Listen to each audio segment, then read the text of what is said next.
Hello everyone and welcome to Trailside Chats. My name's Tim Winegard and I'm here with my colleague Robin Tapley, and today we thought we'd take a minute to talk about antler.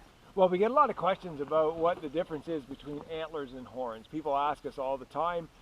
Maybe we could just start off with that. That's a good question. So essentially with antler, which is shared between white-tailed deer, moose and woodland caribou here in Ontario, it's a bone growth, right? So it's grown and shed annually, whereas horn is a keratin product, and keratin's that same material that makes up our fingernails and our hair.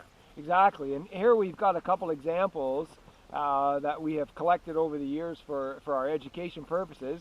At the bottom I have some moose antlers, and then at the top here we have white-tailed deer. It gives us a really good chance to see basically right off the bat the size difference. But when we talk about an antler being shed, what we're looking at is we can look at the base of this right here. And antlers at this time of the year, between now and into January, the bulls, or the bucks in the case of the whitetail, they don't need them anymore. So what happens is they eventually just fall off. Yeah.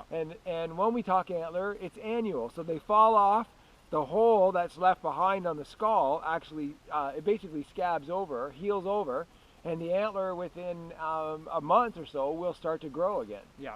So antler is an incredibly fast-growing tissue. It's actually the fastest-growing tissue that we know of. What we see when we look at dried antler, there's a number of striations or impressions in it, and that's actually the vasculature that existed beneath that smooth velvety layer that grows on top of the antler in the spring. And you can see as Tim mentioned, the vascular lines or striations.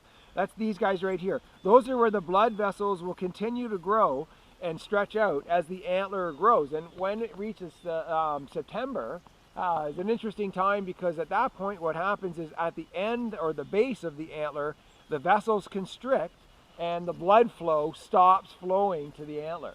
We also often get asked, what are the antlers used for? Are they just used by the bucks and the bulls for fighting? And the answer is that they are used for sparring between males of similar size, but more often they're actually used as a form of communication, both between males and females.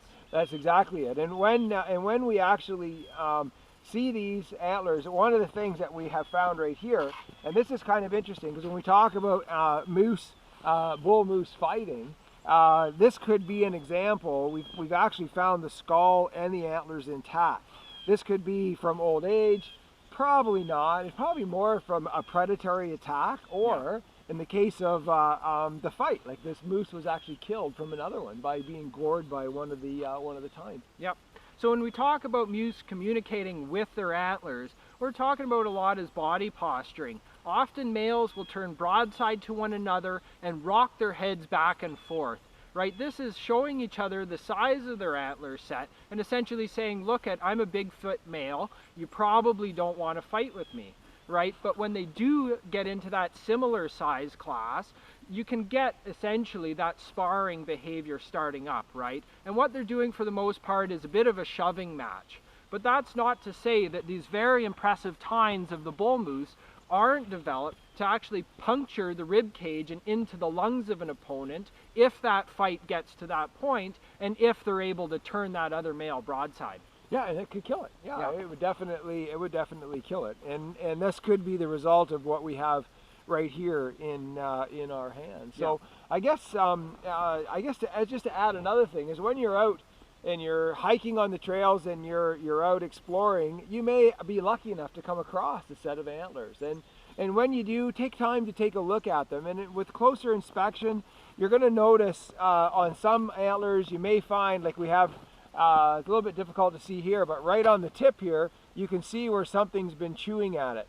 And animals at this time of the year, or when these fall off, are going through basically calcium deficiency. Yeah. And these provide a great source of calcium for mice and squirrels, porcupines, foxes, beaver, wolves. Yeah, so they'll find these and they'll actually consume them. Yeah.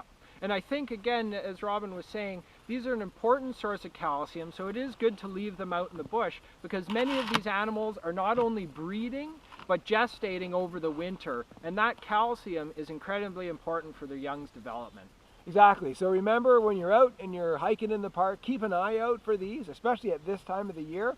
enjoy them, take a look at them, but leave them behind, and hopefully they'll be consumed by something else. Well, thanks guys, and stay tuned for our next episode. Great, thank you.